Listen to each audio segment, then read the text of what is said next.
Dans la tribune dimanche, Rachida Dati change de braquet sur la mobilité à Paris et prône désormais l'apaisement.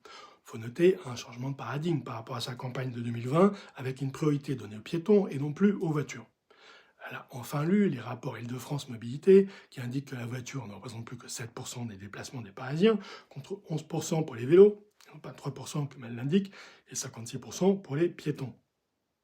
Elle admet cependant vouloir réintroduire une voie réservée aux voitures et de Rivoli dont on peut s'interroger sur l'utilité. Elle ne revient plus sur les voies sur berge et reprend ma proposition de couvrir le boulevard périphérique que je défends depuis 2008. Elle estime que les familles sont parties à cause de la pagaille causée par les vélos, ce qui me semble un peu excessif.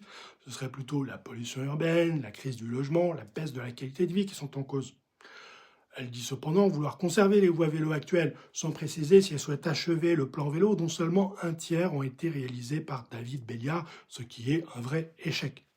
On peut regretter l'oubli des bus, qui est le grand sacrifié d'Anne Hidalgo, avec une vitesse de pointe de seulement 8 km/h à Paris, qui a été divisée par 2 en 25 ans et qui circule aujourd'hui 3 fois moins vite qu'un vélo dans la capitale.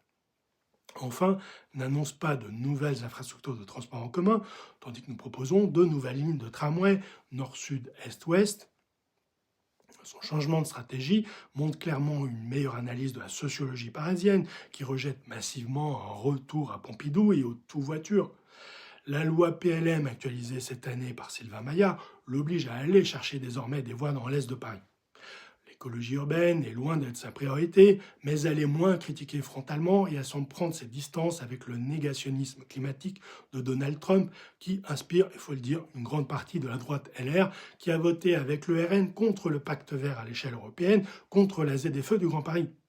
Cela serait d'ailleurs éliminatoire à Paris où les questions de santé publique, de pollution urbaine, d'espace vert, de mobilité douce, de transition et enfin d'adaptation aux enjeux du réchauffement climatique sont majeures pour une large majorité de Parisiens.